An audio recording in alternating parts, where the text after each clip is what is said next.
It's interesting you have this funny and creative side. Do you have any favorite stand-up comedians, or do you write your jokes in your talks? I write my own jokes, and you're the first one to ever acknowledge that I do have a sense of humor. I mostly scare the heck out of my students, so I don't think they're laughing most of the time. But I think, this goes back to being an entrepreneur. You need a positive attitude of all the crazy things that happen to you. One day you're on the top of the world, you just raised a lot of money, and the next day your co-founder quit, or your biggest customer decided they changed their mind, or something terrible happened. And if you don't have this ability to bounce back, this tenacity, you'll get depressed and you'll stay in bed all day. So you really need a positive outlook on life and the circumstances around you, or else you'll take yourself and everything else too seriously. In Rome, where they used to have someone stand behind the emperor, just reminding him that, all men are mortal and this too shall pass, as he was parading through the street. So that's what I suggest to entrepreneurs is, keep a positive attitude, or because things will be great one day and they'll be bad another, and you will just keep moving forward. So that's the answer to why I have a sense of humor, is to get you through. It's what got me through 20 years of being an entrepreneur in 8 startups. When pioneering a completely new idea, lean startup and customer discovery methodology that challenges conventional wisdom, how do you maintain conviction when few believe your approach and many argue against it? In those lonely situations where you lack validation, how do you determine whether to proceed ahead alone or accept that an idea may be fatally flawed?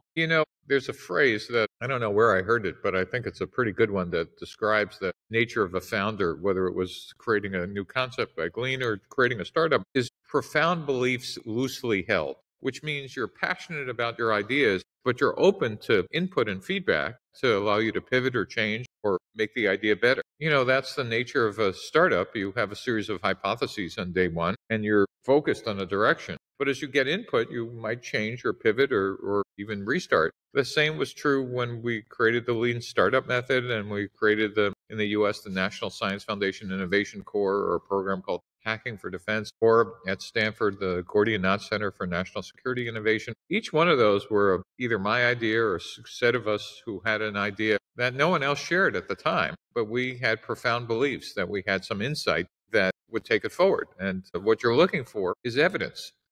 The evidence in the case of a startup is, can you attract people? Can you attract money? And more importantly, can you attract early customers when all you have are a set of slides or a wireframe or something else? For Lean Startup did anybody else see what I saw? In that case, it was Eric Ries who became the first practitioner who said, well, yes, this solves a lot of problems. And then, it was a 10-year overnight success. It took about 10 years before the rest of Silicon Valley went, well, this is a lot better than writing business plans. We can actually have a methodology to do this. So I'll go back to this concept of profound beliefs loosely held, which just means, passion and vision, but open to input as you get additional evidence. Does that make sense? Yes. How did you see the pattern, by the way? I mean, are there any Great question. Solution for the pattern? Yeah. So, this is even before AI became a thing. I always used to describe, one skill set of an entrepreneur, among others, is a neural net running in your background, which required ingestion of lots of data. So if you're just, focused on a single point, you'll sometimes miss some patterns that come about from looking at multiple areas. And so, that's one of the traits of great entrepreneurs. You're curious about a lot of things that might at the time see completely, disaggregated or not related. But again, if this neural net and pattern recognizer is running in the background, one day those things will come to you and say, well, wait a minute, this kind of looks like this, and maybe there's some opportunity here. For me personally, I realized pattern recognition was actually a skill I had, though I couldn't articulate what it was, but it required ingestion of a lot of data from a lot of stuff. And as I said, being curious about more than just, whether it was semiconductors or supercomputers or biotech, those things tended to sometimes come together in an interesting way. You had opportunities earlier in your career to meet with influential founders like Steve Jobs. Also, the co-founders of Tesla, J.B. Straub, Scott Andrews in early 2000s. Can you discuss why you choose not to work with Steve Jobs or Tesla's first co-founders, GB Straubel and Scott Andrews? Well, that's very funny stories. You're turning up some of the secrets of Steve Blank's worst choices in life. So when Steve Jobs started next, I met him at Apple when I was trying to sell him some stuff, and there's a longer story. I've met some of the engineers when they were designing the Mac, and they actually designed one of the chips. I was manager of it in one of my chip companies. But Steve used to take people out for interviews and long walks. And back then, Next was in a town called Redwood City near the Bay, and we went for a walk. And about, 5 minutes into the walk, we both decided simultaneously that this would be a bad idea for me working for him. I decided that as a marketeer, that wouldn't be my job. My job would be to do whatever marketing Steve Jobs wanted to do. And Steve Jobs realized immediately that I wouldn't be doing what he wanted to do. And there could only be one marketeer in the company. So he said, what do you say we turn around and walk back? And when I came back, my friend, who was the VP of engineering at the time, John Rubinstein, said, that's the shortest interview I've ever seen Steve have. And I said, well, for good reason. So the answer was I didn't turn down working for Steve Jobs. He quickly decided, probably a nanosecond before I did, that this would be a bad idea. The Tesla story is actually more fun. After my 8th startup, I met somebody who was running, I think it was Nissan's Automotive Research Center in Silicon Valley, Scott Andrews, who had this idea about electric cars way before most people had actually been thinking about it. And he had sketched out on a napkin for me the difference between a hybrid or a pure electric vehicle. And pretty quickly, we decided that maybe we should do a car startup as my 9th startup. And so we were sitting in an office I had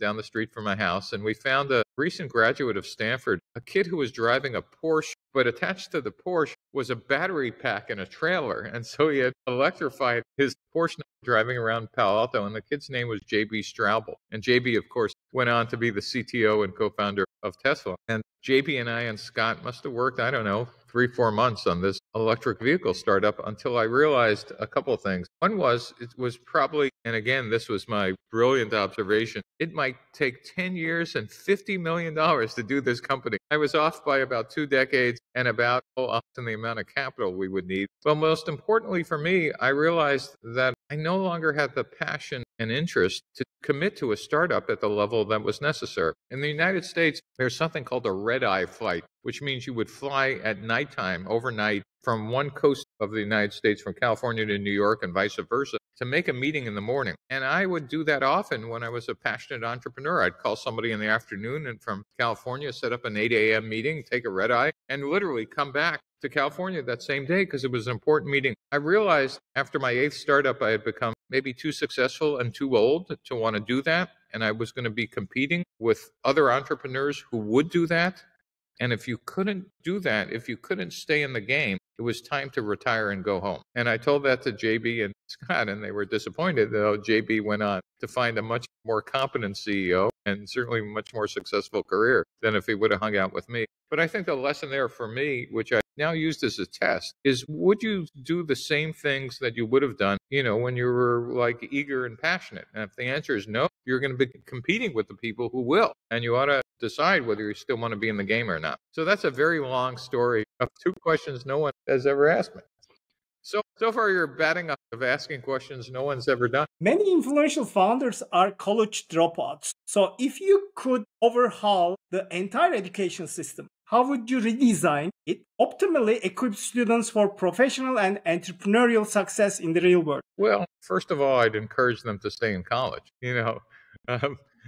Dropping out and being successful is kind of like, the survivors tend to tell the tale. It doesn't describe the career path of others who've dropped out and haven't been successful. So, while it makes great stories, I'm not sure it's the optimum path. That said, for those who stay in school and are interested in being an entrepreneur, and most do what I'm about to suggest, getting both a theoretical background, whether it's computer science or mechanical engineering or biotech, but also getting some hands-on experience inside of university of actually building things, and not only things, but actually building teams. That is, a startup is not an individual activity. It's a team effort. Is trying to figure out who are the types of people you like to work with or for.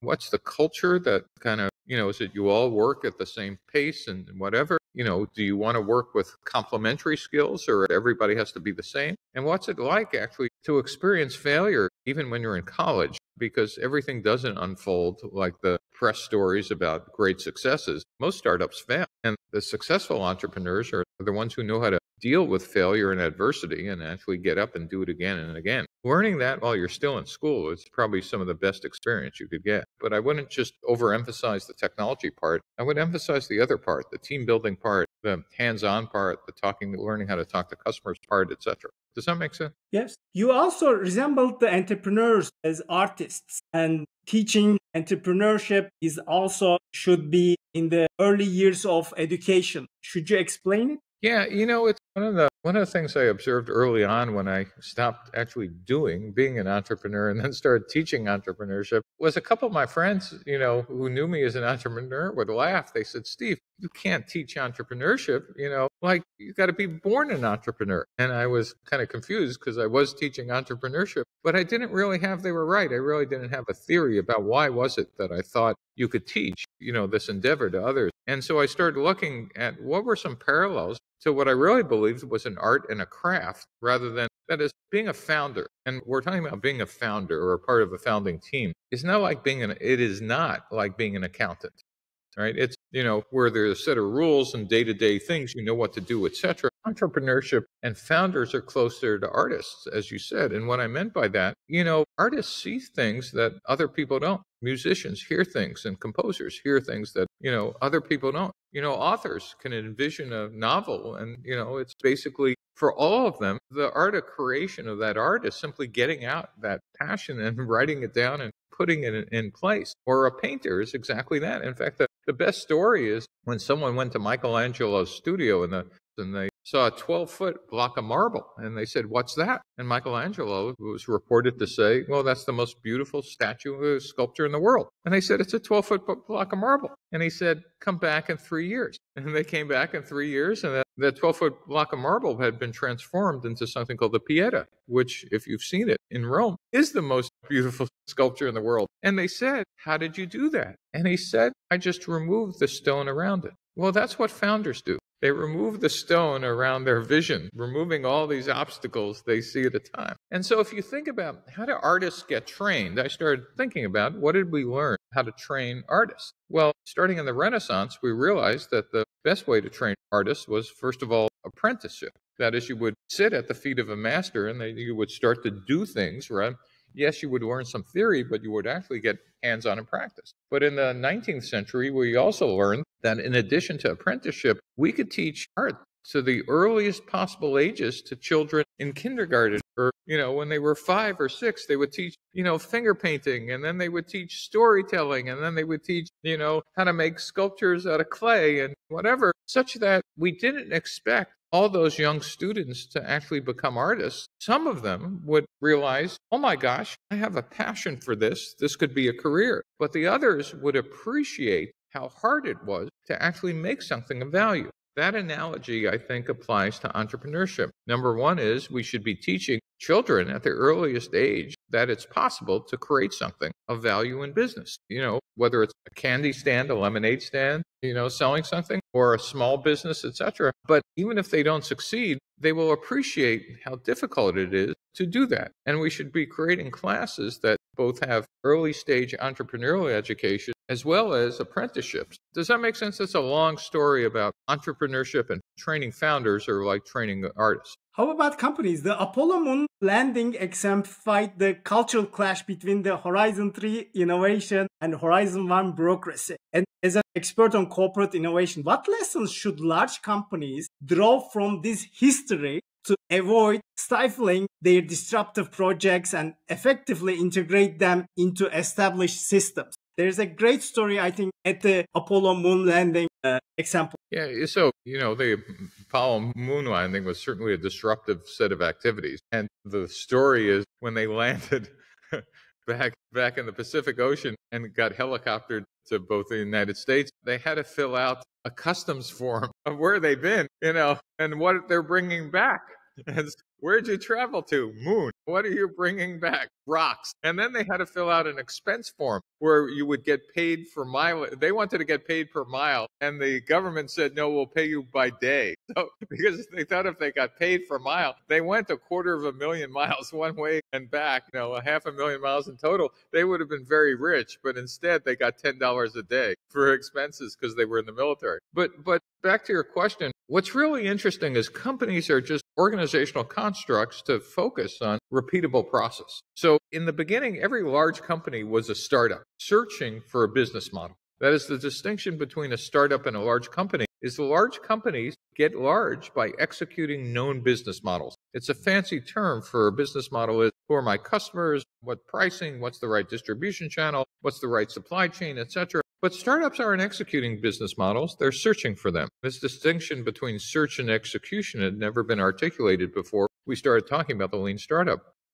But if you think about startups, large companies executing business models, they innovate, but they tend to innovate around their core businesses, around core products and services. It's not that large companies aren't innovative, but the innovation tends to go, maybe I'll make the product in a new color, or maybe I'll change the price, or have a more effective supply chain. And good companies do this all the time. Better companies actually figure out that maybe I could take the same products or services and maybe sell it to a different channel or a different customer set. Or maybe even more sophisticated, I could use my manufacturing capacity to build something else, but I have these great factories. I could maybe build, additional things out of that same factory. But that's not disruption. Disruption is actually thinking about new categories that never existed before or new combinations of products. And that's really hard inside of existing functional units like engineering or sales or marketing, or worse, inside of product line divisions that have profit and loss based existing products. And smart companies have figured out that, and this started with Clayton Christensen when he wrote not only The Innovator's Dilemma, The Innovator's Solution, is that you really need to keep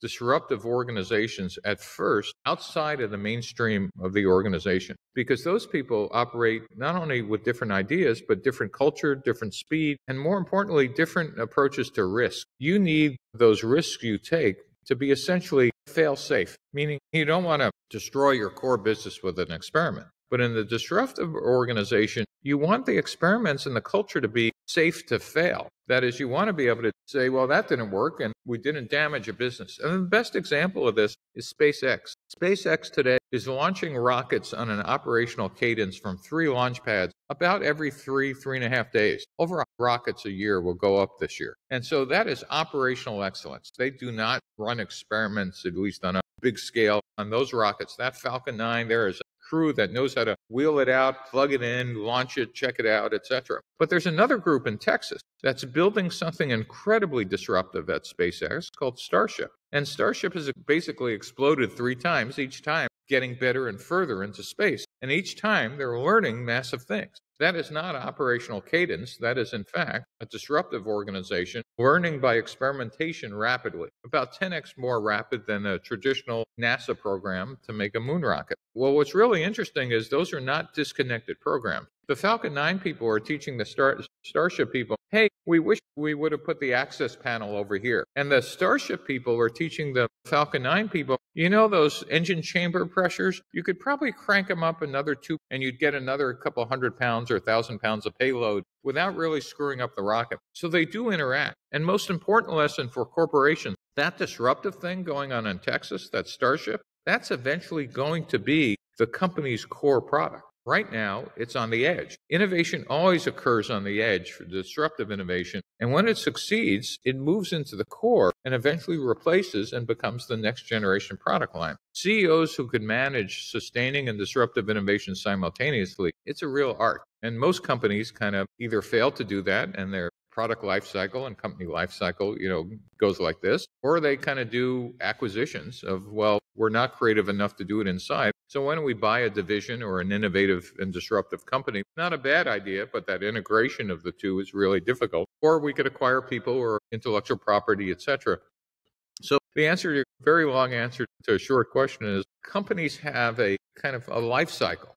when you're in the middle of one, you think corporations last forever. Most corporations, at least nowadays, maybe last 15 to 20 years. The outliers maybe last 50. They fail because they fail to do this continual cycle of reinvention. I forgot what your question was. I think Netflix has a similar story. While they were delivering the CDs, they separate the other division from the delivery, and then Netflix has been also streamlining in the beginning of a decade after publishing the Startup's Owner's Manual. What foundational startup concepts remain timeless versus needing an update, given the evolution of lean methodologies, emerging new technologies, AI, and entrepreneurial realities currently? I think some of the biggest ones are the ones. Let me start with, I thought this was going to be a fad, meaning, lean would be, one of the 55 things that come and go, and there was Six Sigma, and there was, whatever it was. But it turns out a couple of the ideas are foundational. Number one, as I mentioned, one of them, this distinction between what companies do and what startups do. Companies execute known business models, startups search for them. And that's actually an insight that says, well, why do we have different tools for early stage ventures? It's a big idea. We had no tools in the 20th century for startups. We basically had big company tools, how to write a plan, 5-year forecast, etc. But we didn't have this idea of customer discovery, validation, agile engineering, etc. So out of that is the first derivative of what are some of the foundational things that have lasted. One is the fact that there's no facts inside the building, so get the heck outside. This notion of customer discovery. That is all you have. So another foundational idea. All you have on day one as a founder is a set of untested hypotheses, which is a fancy word for saying most of the things you think, you're wrong. You're just guessing. It's a big idea. It's okay. That's what a founder's vision is about. The vision is really a cover word for I'm guessing about a lot of these things that I have a profound belief loosely held before I test it. And that's maybe another key idea is get out of the building and do what? Well, not only talk to customers, but use those customer conversations to validate or invalidate or modify your hypotheses. And what's a good way to do that? Well, effective way, another key idea is let's build what we call minimum viable products, which are not actually the products, but whatever gets us the most learning at any point in time. So we could build wireframes or prototypes or cardboard mock-ups or whatever. And the sum of this actually, and by the way, the other key idea was that agile engineering, which became popular again at the turn of the century, allows us to run these experiments fairly rapidly. And what we're doing is actually collecting evidence. And we're collecting evidence that our hypotheses, our guesses about what we call the business model were actually right. So all these things. Oh, and the last one is, and this one was actually key if you grew up in the 20th century, if you were wrong about some of your assumptions, eventually your investors would fire you. Well, today that's kind of laughable. I mean, eventually they might fire you, but we now have this idea that says, no, when you're wrong, you simply say, well, I guess my hypothesis was wrong. When I change, I do something called a pivot. And so the pivot allows you to actually run experiments, say that didn't work. I'm going to try something else based on that evidence without firing the founders. You're actually firing the plan rather than the founder. Eventually, as I said, the founder often gets fired, but you get multiple shots at the goal now. So those key concepts, think about it, customer discovery, validation, MVPs, pivots, etc., are all, in hindsight, pretty foundational to how innovation entrepreneurship works in an early stage venture or inside a large company when you're trying to do disruptive innovation. That said, if I could exhale, AI is going to change a lot of this stuff. Even today, in fact, the beginning of this year or late last year, I could already see that you could plug in AI to kind of do most of these things without human beings involved. So the ideas are still foundational. It's questionable whether human beings will still be involved and what will happen when people are able to harness AI while other people are still doing it manually. I think the people using AI tools will have an unfair advantage because they'll be able to operate under it faster than those doing it manually. Are there any certain contexts or industries where lean startup methodology or customer discovery may not be applied? Or what limitations do you have observed in effectively implementing lean startup principles? When I first wrote the first book, The 4 Steps to the Epiphany, I explicitly said this works for everything but life sciences. That is therapeutics or medical devices or diagnostics or digital health. And then I got a call from leading life science university, UCSF in the United States, who said, we'd like you to teach this for life science. And I said, didn't you read my book? And they said, well, we did, but we think you're wrong. Well, I thought there's no way you could actually, get out of the building and test a drug But it turns out the drug is the least problem of building a life science business. There's all kinds of other things you need to test. Regulation, reimbursement, that is who will pay you. How will your product or drug get distributed? What kind of partnerships will you have? So it turns out the invention, the technology, while it's a key component, is only a small piece of the rest of the business model. And while you weren't going to accelerate drug design, you could accelerate all the learnings about, even if you had this drug, would this be a profitable business given the amount of money it was going to take you to do that? So the answer is, I've yet to find, even in when I thought in one area that it wouldn't help, it turns out in almost every business, the mistake is thinking that the technology is of the risk. It turns out almost in every case, the rest of the business model is the rest of the risk. Can I find enough customers? Can I get enough funding? Can we find the right channel? Will regulation or incumbents, that is competitors, kill this? All those things, the lean method actually helps you discover early and might even help you decide that this business will never be profitable and it probably isn't a good one to do. Does that answer your question? Yes. Also, new markets and current markets. So is it possible to implement in the new markets discovery? Yeah, so that was one of the things that got me really kind of hung up when I first started thinking about the lean model. It works pretty well when you're entering an existing market. You could go outside and ask customers, what do you think of this new thing? We're in this market, and people would go, oh yeah, we'd like it cheaper or better or faster, or does your thing, does it come in blue? And they would know what you're talking about. And you could get some pretty accurate feedback about maybe this is something that people might want or buy, or even better, they'll grab it out of your hands and say, can I take it home now? But what happens when you're doing something completely disruptive that's never existed before? As Steve Jobs used to say, is if I ask people what they, if Henry Ford used to ask people what they want, they would have said a horse with 6 legs. It turns out that, the answer is not don't talk to people and just come up with an idea. The answer is customer discovery needs to take on a different form. You need to understand the day in the life of a customer. So let's go back to Henry Ford, who was the first mass market automobile manufacturer. Instead of asking people, do they want a car? He would have asked is like, how far do you travel?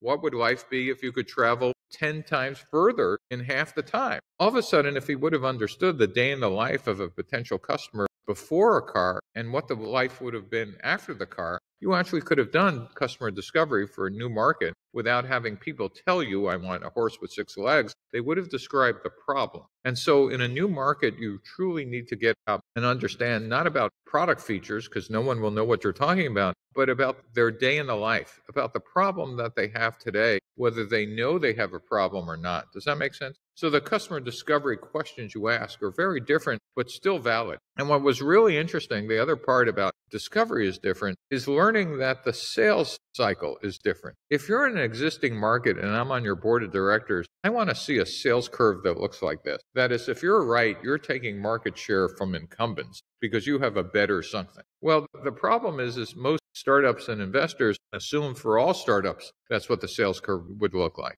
But for disruptive products, the sales curve is actually the historic hockey stick with maybe a little blip from crazy people will buy one of your product to try it out. But adoption in the mainstream doesn't really happen till years later. And it's this hockey stick that if you don't have investors who understand that you're going to have a number of years of living in the desert before adoption happens, you make the mistake of hiring sales, marketing exactly like you are in an existing market and end up spending all your marketing and sales dollars here when you should have been saving it for the adoption curve. Make sense? Yes. Back to AI question. So as AI automates parts of the lean startup methods like MVP creation, rapid testing, how can founders retain the human-centric creativity and customer focus so core to your philosophy? And will AI, back to the question, amplify the benefits of iteratively learning from customers or potentially undermine them? Mustafa Suleyman has just mentioned in his earlier videos that entrepreneurs will be able to prompt a new product to the AI, and AI will also generate these kinds of products. Do you believe in these kinds of futuristic products and outcomes? Absolutely. I think it's going to be a really interesting world. And the question is, where does the human being get inserted in that iteration loop. The question is it going to be a force multiplier? I'm old enough to remember when there was no Photoshop or any paint programs or even page layout programs. When those first came out, everybody decided they could fire their graphics artists and they could be their own graphics artists. And people were able to make the world's worst art or the world's worst newsletters and layouts or web pages, realizing that while you had the tool, it didn't make you the creative person. So there is one model that says AI is an adjunct, but it really still needs to be in the hands of a creative founder. That is one model of belief. There's another model that says, well, that might be true for some corner cases, but AI will become good enough to actually auto-generate new products and take, if there's sufficient data. So for example, the first place I would go with AI for startups is where can I get the most detailed data set? So for example, for e-commerce, I could find out everything about you or prospective customers, down to your name, the number of kids you have, where they go to school, et cetera, right? You could buy that data. Well, you could imagine an AI pipeline that just simply runs A/B tests, creates its own website, even populates it with products, et cetera. What happens in markets where I have insufficient data? Well, that's in fact maybe where the entrepreneur is now getting involved and hands-on. But you could imagine vertical markets like healthcare, where if in the UK, the National Health Service and other countries have incredible data about individuals' health outcomes. You can imagine an AI pipeline creating services for healthcare based on data that's faster and better than human beings. So the question is, will it become a force multiplier for the craftspeople that are there, or will it automate the pipeline completely? I think the jury's out, but I'm excited to see what happens. And for all the entrepreneurs out there, I'd be experimenting like heck. Someone is going to build a piece of enterprise software that has this pipeline that allows entrepreneurs to plug in their data sets and that rapidly automates the entrepreneurial process. If I was an entrepreneur, my last company was enterprise software for doing the 20th century version of this. That's what I would be building today, would be that end-to-end platform for entrepreneurs. Great idea for entrepreneurs. So now the VC, when they go public. So coming to VC industry, the VC industry has gone largely undisrupted for long, probably since they have been set up. Where are the biggest opportunities for the venture capital funds to finance, embrace the lean startup thinking, from refining their investment thesis through rapid testing and anticipating trends via customer discovery? Well, VC is a hits-based business, right? It's also a giant Ponzi scheme, meaning where it's kind of like musical chairs. But, VCs are already starting to use analytical tools to make some bets. Again, it's been a craft business where the artistry of both deal flow, finding the right bets, picking the right companies, doubling and tripling down, working with the entrepreneurs, that's been a craft. And probably a good chunk of it will still remain a craft because for now, it's still a people-to-people business. But picking some of those are, I think, going to be automated as well. The bad news for founders, you don't realize that, again, while you see one VC, they have a portfolio of companies. They barely remember your name until you found product market fit, and then they start paying attention. But also, it's a game. I mean, while your interest might be building a product that changes the world, that's not their business model. It's a big idea. Well, they might like you personally, and some of them actually do like their founders. They don't really care at the end of the day. Their business model is to get the greatest return out of a portfolio of companies. And so they're making financial decisions while you might be making, here's, how I want to change the world decisions. And early on, your interests are aligned, but often your interests become unaligned, where the VC wants to optimize the outcome and you want to be around for the next 20 years. So that's something else I remind founders, is that your interest and your investors' interest are sometimes not the same. If your only goal is to, change the world, not understanding their only goal is to optimize their return on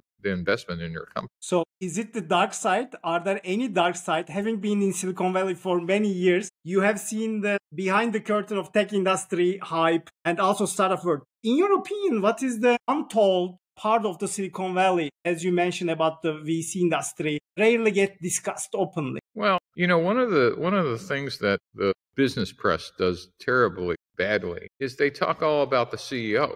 For most companies, at least those who don't have dual use stock, the CEO works for the board. They could be hired and fired, in one board meeting. But you never hear about what goes on in the board. You don't even know how many people could name the CEO of Facebook. Okay, How many people could name the board members of Facebook? How many people could name the CEO of Alphabet or Microsoft or OpenAI? How many people could name the board members of those companies? Cricket. And so the secret is not understanding that boards actually have immense power. Though in the last couple of decades, at least for the most successful companies, abdicated their adult supervision role in exchange for not being thrown off the board and not being able to invest in the next round. So the dirty secret is that for a good number of unicorns, the board, there is no adult supervision or fiduciary responsibility from anybody. And that's not been healthy. It's been good for financial returns. I don't think it's been healthy for the culture of startup. I think they've become a lot more toxic. So, for example, social media, for me, I remind my students joining Facebook once we understood it's and other social media companies, it's like joining Purdue Pharma once you understood the bad effects of OxyContin and like how it was destroying people as a drug. Social media has become a destructive drug, yet there really isn't. People don't trash the company or the board in the way they should. It's not a healthy thing for society. And more importantly, or there was a startup out of Stanford called Juul that made vaping, popular for teenagers. And people celebrated its financial success while it was destroying the health and addicting, millions and tens of millions of students. The people at Tiger Global should have been on the Interpol's 10 most wanted list. But in fact, because it was a great return to the investors, the Silicon Valley investors have and other investors have kind of lost any moral center of what they'll invest in. And I don't think that's been healthy in the 21st century. It's very important comments, by the way. So startup accelerators have been very popular. Beyond seed funding, what core values do you structured programs provide founders today? And are they still as relevant given how much startup knowledge is now freely available online? I think that's a great point. I mean, when I was an entrepreneur, the amount of knowledge you could gather was limited by your coffee bandwidth, meaning could you have coffee and to your proximity physically to Silicon Valley and more importantly, Sand Hill Road. Would anybody have coffee with you that had some pattern recognition about, how do you build a startup, et cetera, where in fact, most people like I did were inventing it by yourself with maybe a couple of comments from others. Your point about entrepreneurship is everywhere and entrepreneurship is available. Advice is available everywhere is just a 21st century phenomenon, which is wonderful. The thing that's missing, and I'll go back to the conversation we had earlier about founders are closer to artists. Imagine trying to learn how to paint or compose music if all you were doing was reading about it in a book, right? Now I've just made the case for some hands-on in an accelerator and incubator. You actually want to get to practice, not just read theory. That is, to me, a full, education for a founder would be both theory and practice. Again, just like an artist. If you think you could learn how to paint by reading, then congratulations, you could read all you want on the web and go do a startup. If you think you might want to take a painting class and learn how to do that, then you might want to join an incubator and accelerator. The thing where the analogy breaks down is the other thing for great incubators and accelerators is the network that you will encounter of people who are potential employees, co-founders, customers, funders, etc. That's invaluable. And I would rate the incubator and accelerator not only on its practical hands-on experience, did they give you coaching, did they allow you to try things, but how big and how effective is their network? You retired decades ago. I mean, after an already very successful entrepreneur career, what drives you continue teaching, writing, advising startups rather than relaxing? What motivates you keep working so tirelessly rather than play golf or take it easy? Well, I think this is taking it easy. Being retired means, following your passion to wherever you want. While the students see, a class, I see a whole new set of things I learn every quarter.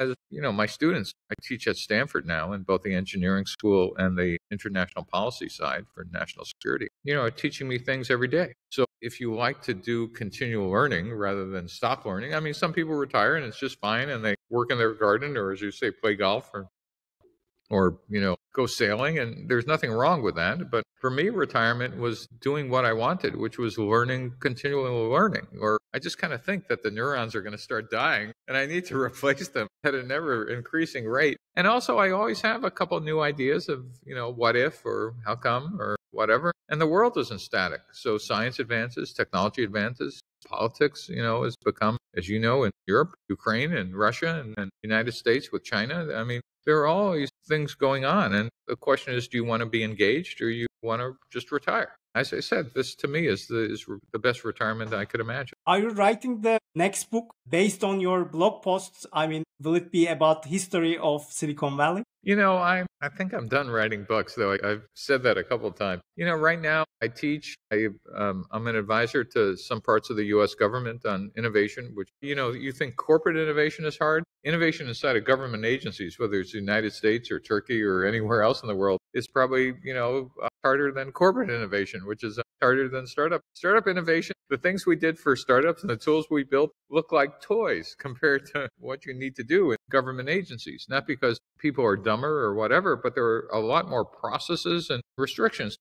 Think about it. In a startup, you could do anything. I mean, anything. In a company, you could do anything your general counsel, lawyer, tells you you can't do, or can do. But in a government agency, you can only do the things that you're authorized by law. And so there's a decreasing freedom of motion, freedom of activity as you go from startup to corporation to government agency. And learning how to operate in those environments, I think, are some of the toughest problems. So I tend to be attracted to some of the toughest problems to solve. Not that I think I'm going to solve them, but because I'm, as I said, curious, I think I might want to take a shot at it. What is your decision making? This is a thread I want to follow, if you don't mind, for a second. You sure? Retirement. When I was a young entrepreneur, I was doing things for me. Though I had a career in the military before I served my country, it wasn't until later, as I got older, that I realized that at some point in your life, it could be earlier, it could be later, you want to serve something. And what I mean by serve something, some point in your life, you might want to make a list. And my list was, do you want to serve God? Do you want to serve country? Do you want to serve community? Do you want to serve family? And you could make your list shorter or longer, and it doesn't matter what God or what country or whatever, because when you're young, you tend to want to, most people, though some people figured this out earlier, want to serve yourself. And so part of retirement was actually being able to figure out how to check those boxes and make sure I have. And so I can honestly look back and say, I've served my country, and God will only tell whether I've done a good job of that. And I've served my community, my family, and etc. And so I remind entrepreneurs that while you're doing all these things that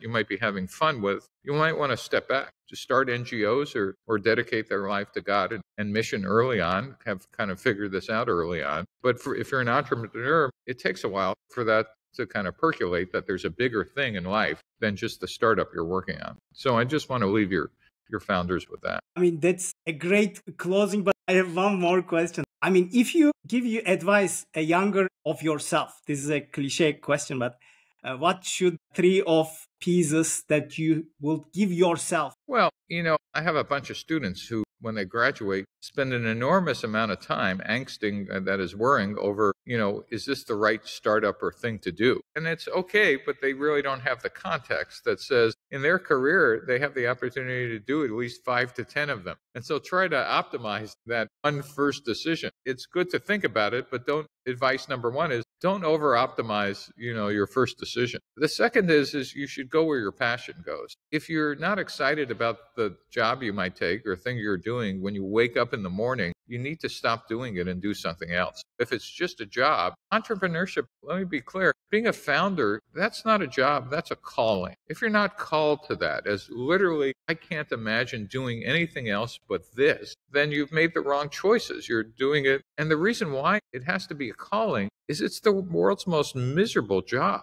It is terrible as a job, but as a calling, it's the world's best adventure. And if you don't understand the difference, then you also have taken a job. But if you can't imagine, like just being immersed in this, then you're going to have a great time. And probably the last thing is don't take yourself too seriously. If your biggest thing is to be on the cover of a blog or a conference or whatever, then you've lost sight of what's important. What's important is making things that people want to grab out of your hands or people will use, or you're proud to show your mother and father that you've done, or your kids, and that you could look back and say, I've created something or made a change, of whether it was something physical or something social or something else. As I said, eventually that ties back into the mission. How do you want to live your life?